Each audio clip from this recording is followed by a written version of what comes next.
England, 1852. Patricia Peterson had forgotten what it felt like to be truly alive. 2 years of widowhood in the frozen north had taught her that survival and living were not the same thing. But on the night the Duke of London's carriage crashed outside her estate, on the night fate forced two impossible souls together in a snowstorm, Patricia would remember. She would remember that some connections transcend society's rules. Some love stories begin in the most forbidden circumstances. And some women, even widows who had resigned themselves to shadows, are destined to step back into the light. Before we dive in, drop a comment and let us know where you're watching from. We did love to hear from you. If you enjoy Victorian-era tale stories like this, be sure to like the video, subscribe, turn on the notification bell, and share it with someone who'd love it too. England, 1852. The winter wind howled through the stone corridors of Blackthorn Manor as Patricia Peterson stood before the frost-etched window, her pale fingers pressed against the frozen glass. At 28, she had already lived a lifetime, married at 24, widowed at 26, and now bound to this remote northern estate by duty, grief, and the suffocating expectations society placed upon women who dared to survive their husbands. The bedroom door creaked open, and Patricia caught the reflection of her maid, Mary, in the dark glass. The older woman entered carrying a wool shawl, her weathered face creased with concern. "You'll catch your end standing there, ma'am," Mary said softly, draping the shawl around Patricia's shoulders. "The storm's worsening." "Thank you, Mary," Patricia replied, her voice steady despite the tremor in her chest. "Though I suspect death would find me a poor companion. I've grown rather accustomed to solitude." "That's no way to speak, Mrs. Peterson," Mary chided gently, adjusting the shawl with practiced hands. "You're still young. You've a kind heart and a sharp mind, qualities that'll serve you far longer than morning blacks and closed gates." Patricia studied her reflection in the darkened window, her auburn hair pulled severely back, her modest grey dress that marked her as forever removed from society, her slender frame that had grown thinner in 2 years of isolation. In truth, she was not without beauty, but grief had carved away the softness, leaving only the quiet strength of a woman who had learned to endure. "Do you truly believe this life will bring me peace, Mary?" she asked, her voice barely rising above the wind's moan. Mary's hands stilled on the shawl's edge. In truth, she had hoped that time would soften the young widow's sorrow, that Patricia might one day leave these cold grounds and return to the world. But with society's rigid mourning customs and Patricia's complete withdrawal from London, such hopes had dimmed like candles in the storm. "Peace takes many forms, child," Mary replied carefully. "Safety, quiet, routine, these are not insignificant gifts. And who knows what tomorrow might bring to change everything." "You haven't answered my question," Patricia observed, turning to face her maid directly. Mary sighed, meeting her mistress's gaze with rare directness. "Peace is not the same as living, Mrs. Peterson, and you, if you'll forgive my boldness, have not truly been living these 2 winters past." What remained unspoken was the deeper truth Mary sensed but could not name, that Patricia had buried more than her husband. She had buried hope, desire, and any possibility of a future beyond these walls. The young widow had accepted her fate with such resignation that even the household staff whispered their concerns. But fate, as it happens, cares little for resignation. A thunderous crash split the winter silence. The sound of splintering wood, panicked horses, desperate shouts from the courtyard below. Patricia's heart seized. Mary rushed to the window, gasping at what she saw. Dear God, a carriage, overturned, in the snow. Patricia flew from the room without thought, her widow's propriety forgotten, the shawl falling from her shoulders as she raced down the manor's stone staircase. Her breath came in clouds as she burst through the front doors into the swirling snow, her eyes struggling to make sense of the chaos before her. A grand carriage lay twisted on its side near the estate gates, one wheel still spinning slowly in the storm's fury. Two servants scrambled in the snow, calling for help. And there, rising from the wreckage with blood darkening his temple, stood a man unlike any Patricia had ever seen. Tall, commanding, dark-haired, with eyes that cut through the snowfall like shards of steel. He turned toward her, and even through the storm, their gazes locked. "Madame," he said, his voice rough but cultured, aristocratic authority barely contained beneath physical pain. "It appears you have just saved my life." Patricia's world tilted, because she recognized him instantly. Peckham Claude, the Duke of London. The man all of England whispered about. The iron-fisted aristocrat, the political force, the untouchable duke who answered to no one. And he was standing in her courtyard, bleeding, looking at her as if she were the only solid thing in a world spinning out of control. "Come inside," Patricia heard herself say, her voice steadier than her racing heart, "before the storm takes you." She extended her hand. He took it, and in that single touch, cold skin against cold skin, widow and duke, two souls who should never have crossed paths. Everything changed. Patricia would later remember this moment as the instant her carefully constructed life shattered like ice beneath a boot. The moment fate reminded her that some collisions cannot be avoided, some storms cannot be outrun, and some men are powerful enough to make a widow forget every vow she made to remain safely, quietly, invisibly alone. Patricia led the Duke into Blackthorn Manor's firelit hall, her pulse thundering in her ears, snow melting from their clothes onto the stone floor. She should have been terrified. She should have maintained proper distance. She should have called for Patterson, the groundskeeper, to handle this. But she didn't. Because the moment Peckham Claude looked at her with those piercing eyes, exhausted, vulnerable, intensely alive, something Patricia thought long dead stirred in her chest. And as she helped him into a chair by the roaring fire, as their hands touched again and neither pulled away, one thought blazed through her mind with terrifying clarity. Nothing was ever going to be the same again. Patricia's hands trembled as she pressed a clean cloth against the Duke's temple, the firelight casting shadows across his angular features. Up close, Peckham Claude was even more formidable than the rumors suggested. Tall, broad-shouldered, with a jaw carved from stone and eyes that seemed to calculate every detail, even through obvious pain. "Patterson," she called toward the doorway, her voice steadier than her racing heart. "Send for help with the footman." The groundskeeper appeared, snow-covered and wide-eyed at the sight of the Duke bleeding in their modest hall. Together, they managed to bring in the injured servant, laying him on the settee while Patricia worked to clean the Duke's wound. "You know who I am," the Duke said quietly. It wasn't a question. "All of England knows who you are, Your Grace," Patricia replied, focusing on her task to avoid his penetrating gaze. "The Duke of London, Parliament's iron hand, the man who brought down the Westerly corruption scandal. And yet you did not hesitate to pull me from the snow." Patricia's hands paused. "Would you have preferred I left you to freeze for the sake of propriety?" A ghost of a smile touched his lips, the first crack in his formidable exterior. "No, madam, though I suspect most widows would have." "Then perhaps I am not most widows." The words hung between them, charged with something Patricia couldn't name.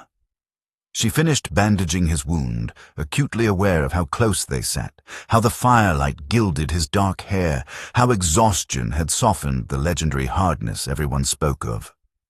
"You're practiced at this," he observed, studying her with unsettling intensity. "I ran this estate alone for 2 years, Your Grace. One learns necessity quickly." She stood, putting proper distance between them. "Patterson, what news of the roads?" The groundskeeper appeared from the entrance, shaking snow from his coat. "Impassable, ma'am. The storm's worsened something fierce. Won't clear till morning at earliest. Maybe longer." Patricia's stomach dropped. The Duke seemed to sense her panic. "I apologize for the intrusion, Mrs. Peterson," he said, rising despite her gesture for him to remain seated. "But it appears I must impose upon your hospitality until the weather clears." "Of course," Patricia heard herself say, even as alarm bells rang through her mind. The Duke of London, here, trapped by circumstance in her home, alone save for servants. Society would crucify her if word spread. But as she met his gaze across the firelit hall, as she saw not the iron-willed Duke but a man, exhausted and far from home, watching her with something almost like relief, Patricia felt something dangerous awaken. Not fear, though fear would have been wiser. Something else, something bright and terrifying and utterly forbidden. A spark she thought grief had extinguished forever. "Mary will prepare the guest chambers," Patricia said quietly, breaking the moment before it consumed her. "You should rest, Your Grace." "Peckham," he corrected softly. "If we're to be stranded together, Mrs. Peterson, perhaps we might dispense with excessive formality." Patricia's breath caught. The intimacy of his given name felt dangerous on her tongue. Outside, the storm howled its agreement, sealing them together in a circumstance neither had chosen, but both, secretly, found themselves unable to resist. The dining room felt cavernous, with only two place settings at opposite ends of the long mahogany table. Patricia watched the Duke. Peckham, she reminded herself with a flutter of unease, as candlelight played across his features. He'd changed into dry clothes, borrowed from her late husband's wardrobe, and the intimacy of seeing him in Thomas's shirt unsettled her in ways she couldn't name. "Your staff mentioned you've managed this estate alone," Peckham said, breaking the heavy silence. "That's no small feat for a woman of any age." "Necessity makes capable what circumstances demand," Patricia replied, cutting her roasted pheasant with precise movements. "One adapts or perishes." Spoken like someone who's known loss. His voice softened unexpectedly. "I understand something of that myself." Patricia looked up, catching vulnerability in his expression. "Your Grace." "My younger brother, Edmund." He stared into his wine glass, as if seeing ghosts there. 3 years ago, a riding accident on our estate. I was meant to ride with him that morning, but Parliament called me to London." His jaw tightened. "He went alone. The horse spooked. By the time they found him—" "I'm sorry," Patricia whispered, genuine sympathy piercing through her careful defenses. "Society sees the Duke of London, the political force, the iron will." Peckham's eyes met hers with startling honesty. "They don't see the brother who failed to protect his own."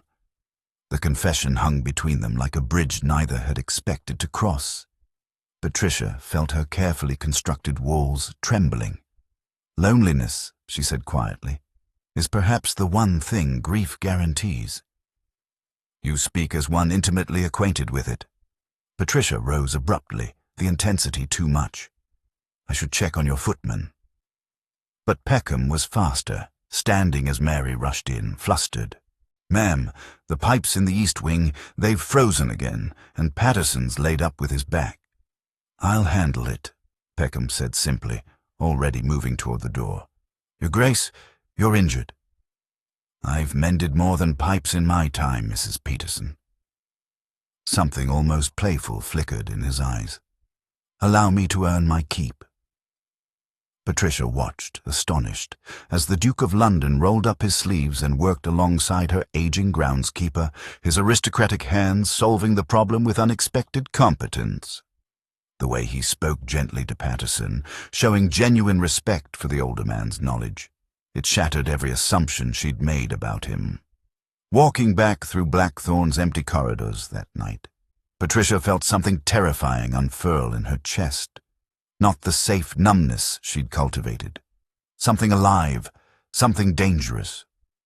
In her late husband's study, she sought distraction in old correspondence. But what she found stopped her cold. Letters stuffed behind account books, bills marked urgent in red ink, debt notices from London creditors. Thomas had passed away owing thousands of pounds. Blackthorn Manor wasn't hers. It was mortgaged to the hilt, one legal notice away from seizure. Patricia sank into the chair, her careful world crumbling. The Duke couldn't know. No one could know. The shame of it, the vulnerability. A soft knock at the door made her jump. She shoved the letters into a drawer as Peckham appeared. "I thought I heard." He stopped, reading her face too easily. "What's wrong?" "Nothing," Patricia lied, her voice brittle. "Merely tired. Good night, Your Grace." But as she fled past him, as his hand almost reached for her but stopped, they both knew the truth. Everything was wrong, and the storm had only just begun. The second morning brought no relief.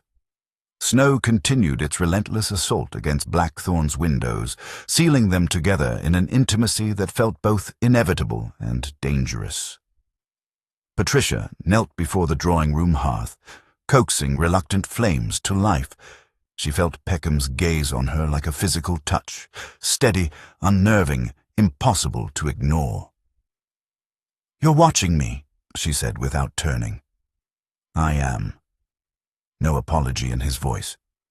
"You move through this house like a ghost, Mrs. Peterson, as if you're afraid to disturb even the dust." Patricia's hands stilled on the poker. "Perhaps because I've learned that stillness is safer than disruption." "Safer," he repeated, moving closer. "But is it living?" She stood abruptly, facing him. "Why are you truly here, Your Grace?" Something shifted in his expression. A calculation, a decision made. He moved to the window, watching the storm with his hands clasped behind his back. "I told you my carriage overturned by chance," he began carefully. "That was partially true. I was traveling north on parliamentary business. There have been whispers of corruption in the regional estates. Falsified land records, embezzlement, intimidation of smallholders. And you investigate such matters personally?" Patricia's pulse quickened. "When they interest me sufficiently." He turned, his gaze pinning her in place. Blackthorn Manor appeared in certain documents. Financial irregularities I needed to see for myself. The room tilted. "You came here deliberately?" The storm was chance. The route was not. He stepped closer, his voice dropping. "But there was another reason I requested this assignment." Patricia's breath caught. "What reason?" "In London, certain gentlemen speak of the North with disdain, the isolation, the hardship." His eyes held hers with unsettling intensity. "But one mentioned Blackthorn Manor, the beautiful widow who never leaves her grounds, who runs an estate alone with quiet strength, who has buried herself so thoroughly that even her name has become a ghost story." "So you came to see if the story was true?" Patricia whispered, somewhere between fury and something far more dangerous. "I came because I couldn't stop thinking about a woman I'd never met." The confession hung between them like lightning before thunder. "Tell me, Patricia, was any of this truly an accident?" Her name on his lips shattered something fundamental. She turned away, trembling. "You should not speak to me this way." "I know." He was behind her now, close enough that she could feel his warmth. "And yet I cannot seem to stop." Patricia fled to the terrace doors, needing air, needing space. The cold hit her like a slap as she stepped outside, wrapping her shawl tight. That's when she saw it, a figure at the edge of the grounds, barely visible through the snow, watching, waiting. "Peckham!" Her voice cracked with fear. He was beside her instantly, his arm around her waist, propriety forgotten. "What is it?" "There, by the tree line. Someone's watching us." They stared into the white darkness, but the figure had vanished like smoke. "Perhaps it was nothing," Patricia whispered, even as dread pooled in her stomach. "A trick of the storm." But Peckham's expression had hardened into the Iron Duke London feared. "Or perhaps," he said grimly, "we are not as alone as we believed." The fire had burned low when Peckham finally spoke the words that shattered everything. "I'm engaged to be married." Patricia's teacup froze halfway to her lips. The drawing room, which moments ago had felt warm and intimate, suddenly became a prison. I see. No, you don't. He stood abruptly, pacing like a caged wolf. Lady Beatrice Ashcombe, daughter of the Earl of Winchester. Parliament has been pressuring me for 2 years to secure the alliance. The vote was last month. I agreed to the arrangement. Then why are you telling me this? Patricia's voice came out strangled. Because every moment I spend in this house, every conversation we share, every time you look at me. He stopped, jaw clenched. I need you to understand that what's happening between us is impossible. Patricia set down her cup with deliberate care. Nothing is happening between us, Your Grace. You're a guest stranded by circumstance. Tomorrow the roads will clear, and you'll return to London and your proper life. Will I? He turned on her, and she saw something wild in his eyes. Will I forget the way you tend this manor with quiet dignity, the strength you hide beneath widow's weeds, the loneliness that mirrors my own? Stop. Patricia stood, trembling. You must leave, now, tonight if necessary. The roads are impassable. Then tomorrow at first light. Her voice broke. You have a duty to Lady Beatrice, to Parliament, to England itself, and I. She pressed a hand to her chest. I have already buried one life. I will not be the ruin of yours. You think I care about duty when... He stopped himself, breathing hard. When what? Patricia demanded, fury and heartbreak warring inside her. When a widow caught your temporary interest, when isolation made you imagine feelings that will vanish the moment you return to civilization. Is that what you believe? His voice went dangerously quiet. It's what I must believe. The storm outside shrieked agreement, wind rattling the windows. Peckham strode to the terrace doors and flung them open, snow immediately whipping inside. Then come here and tell me this means nothing, he shouted over the wind. Peckham, you're mad. But he was already outside, and Patricia, God help her, followed. The cold stole her breath. Snow clung to her dress, her hair, her eyelashes. Peckham stood in the courtyard, the storm raging around him like a living thing. Tell me, he demanded. Tell me you feel nothing, and I'll leave the moment the road's clear. I'll marry Beatrice and never speak your name again. Patricia opened her mouth to lie, to save them both, but he closed the distance between them, his hands gripping her arms with desperate gentleness. Patricia, his voice cracked, raw and utterly human. Since the moment I saw you, I have not been the same man, and God help me, I don't want to be. She should have pulled away, should have run, should have done anything except what she did. Patricia rose on her toes and kissed him. The world disappeared. London, duty, propriety, grief. There was only his mouth on hers, desperate and tender, his arms pulling her against him as snow fell around them like stars burning out. When they finally broke apart, both breathless, Patricia knew the truth with crystalline certainty. She had just ruined everything, and she would do it again. Dawn broke cold and merciless, the storm finally spent. Patricia stood at her bedroom window, watching as Patterson prepared the Duke's repaired carriage. She hadn't slept. How could she, after what they'd done, after that kiss that had branded itself onto her soul? The knock on her door came soft but inevitable. Come in, she whispered. Peckham entered, still wearing her late husband's borrowed clothes, his face etched with sleeplessness that mirrored her own.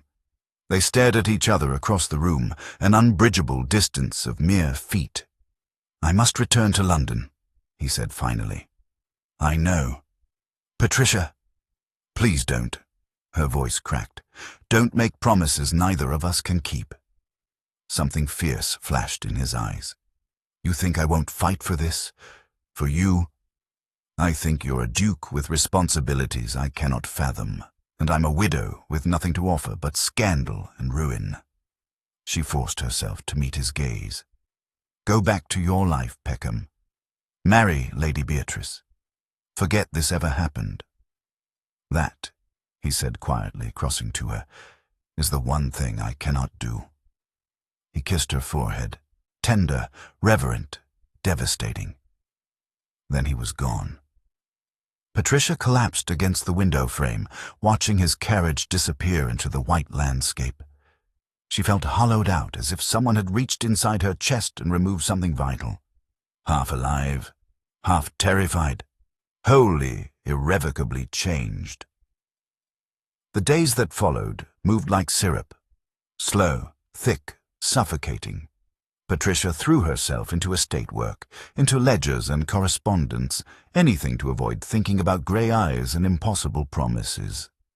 Then, 8 days after the Duke's departure, Mary burst into the study, clutching a newspaper. "Ma'am, you need to see this." Patricia's hands trembled as she read the headline. "Duke of London rejects Ashcombe alliance. Parliament in uproar." Her vision blurred. She forced herself to read. In an unprecedented move, His Grace Peckham Claude, Duke of London, formally withdrew from his engagement to Lady Beatrice Ashcombe before Parliament yesterday.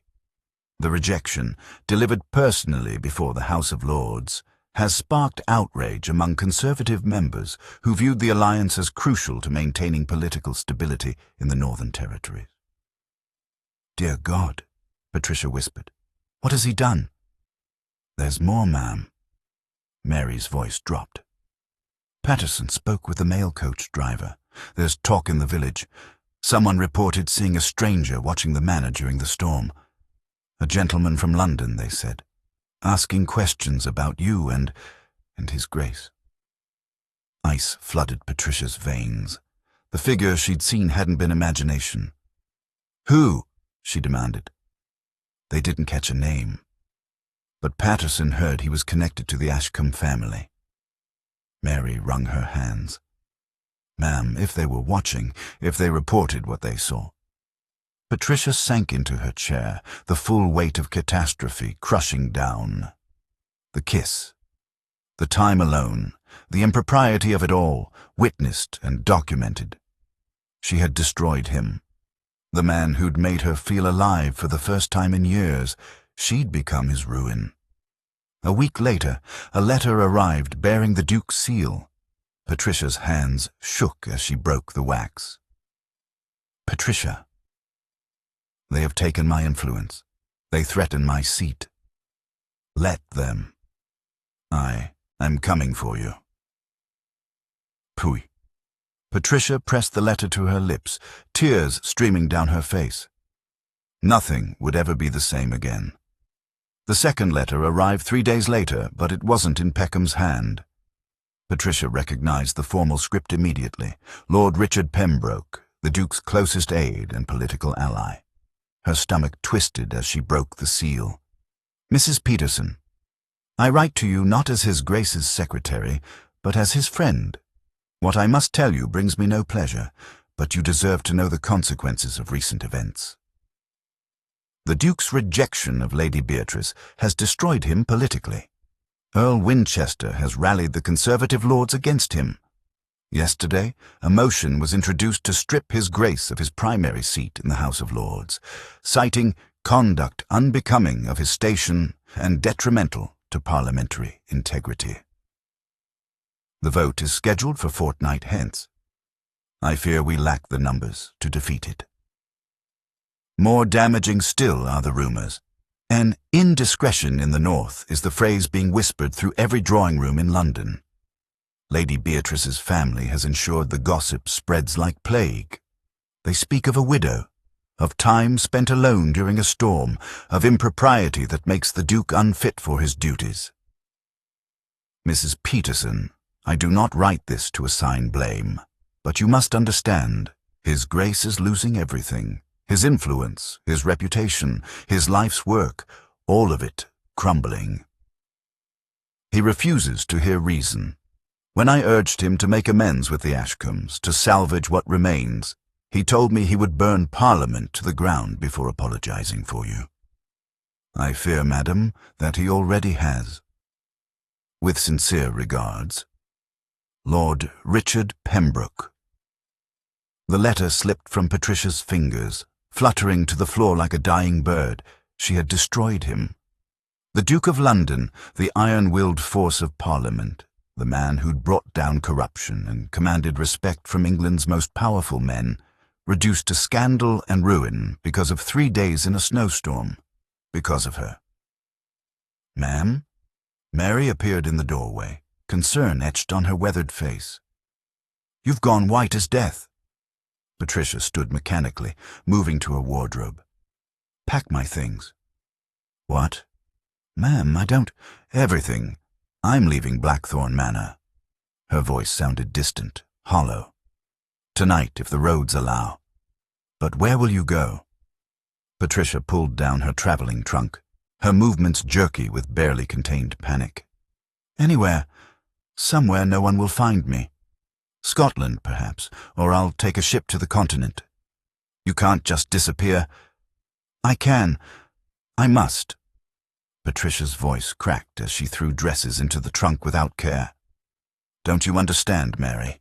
He's losing everything because of me. His seat, his influence, his future, all of it destroyed because I was selfish enough to—" She couldn't finish. The memory of that kiss, of his arms around her, of feeling alive for the first time in years. It all turned to ash in her mouth. "If I vanish, perhaps the scandal dies with me," she continued desperately. "Perhaps he can rebuild, make peace with the Ashcombs, salvage his career, but only if I'm gone." Mary gripped her shoulders. "And if he comes looking for you, then he won't find me." Tears streamed down Patricia's face. "I won't be the woman who destroyed the Duke of London. I won't." She worked through the night, packing away her life at Blackthorn with methodical desperation. The debts, the isolation, the carefully constructed widow's existence, none of it mattered now. All that mattered was saving him from the ruin she'd caused, even if it meant disappearing forever. The snow began falling at dusk, soft at first, then building to a fury that felt like destiny repeating itself. Patricia was nearly finished packing when she heard it. Hoofbeats thundering through the storm, desperate and fast. Her heart seized. No, not him. Not now. She rushed to the window and saw him, Peckham clawed on horseback. No carriage, no footman, riding through the blizzard like a man possessed. He dismounted before the horse had fully stopped, stumbling slightly, his greatcoat covered in snow. "Ma'am, the Duke!" Mary started, but he was already through the door. "Where is she?" His voice echoed through Blackthorn's halls, raw, furious, desperate. Patricia stood frozen at the top of the stairs as he appeared below, looking up at her. His face was haggard, his eyes wild with something between rage and terror. "You were going to leave." Not a question, an accusation. "Peckham, you were going to disappear." He took the stairs 2 at a time. "Vanish like smoke and let me spend the rest of my life searching for you." "I had to." Patricia backed into her room as he advanced.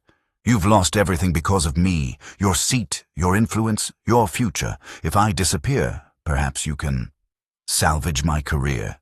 He laughed bitterly, gesturing at her half-packed trunk. "Make peace with people who would use you as a weapon against me.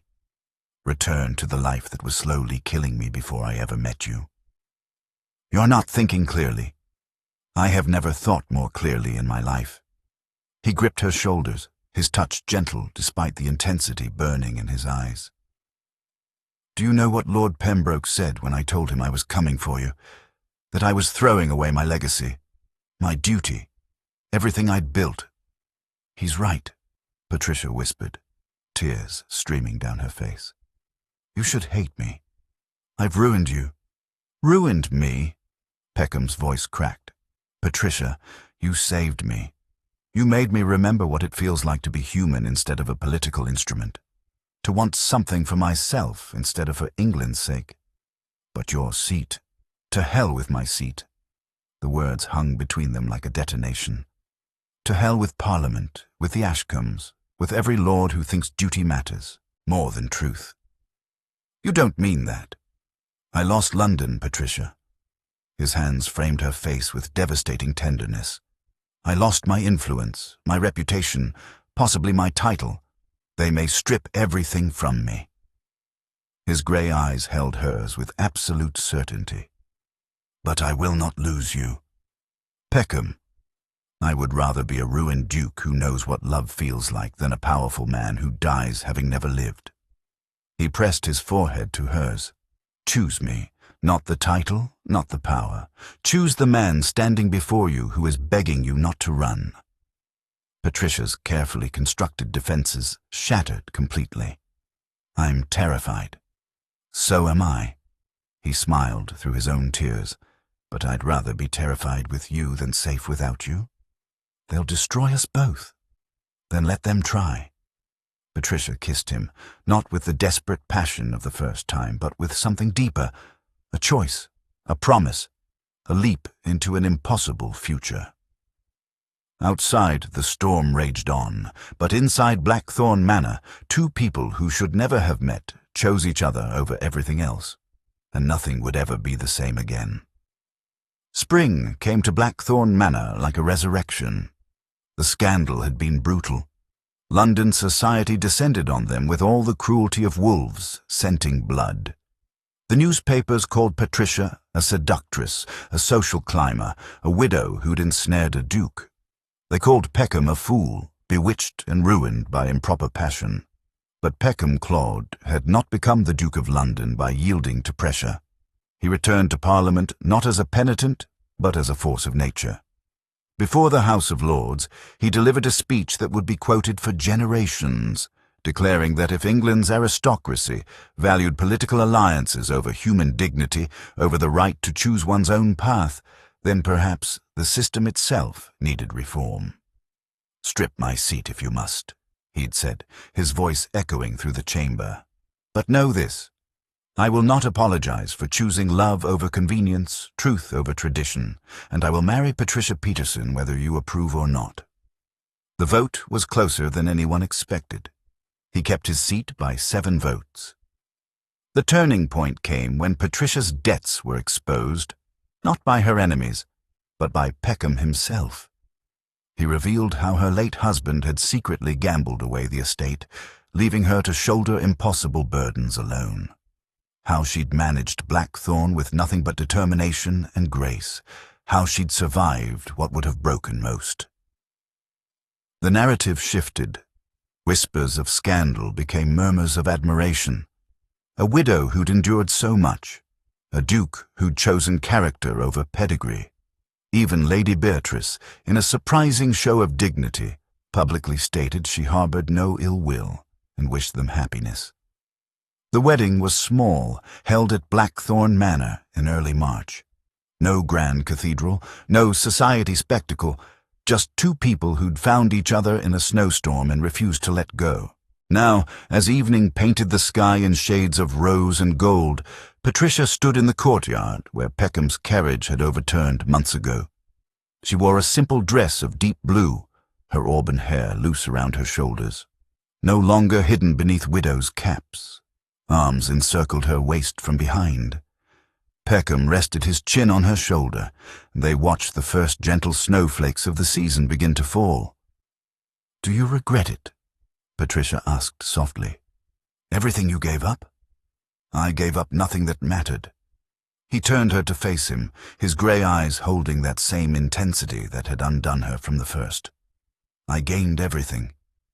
They still whisper about us in London. Let them whisper." He smiled, that rare, genuine smile reserved only for her. "We've become a legend, apparently. The Duke and the widow, the scandal that became a love story." Patricia laughed, the sound free and unguarded. "Rather dramatic, don't you think?" "Entirely accurate." He pulled her closer as snow gathered on their shoulders.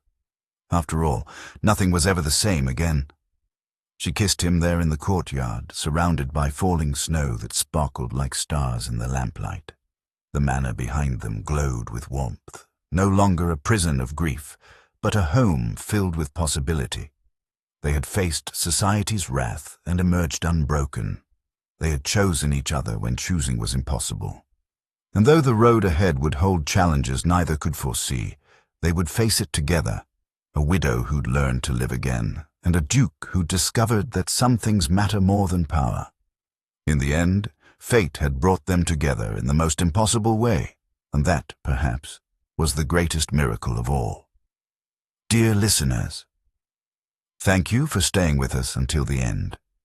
If this story moved you, please subscribe, like, comment, and share it with someone close to you. Your support inspires us to keep creating stories filled with love, healing, and unforgettable twists.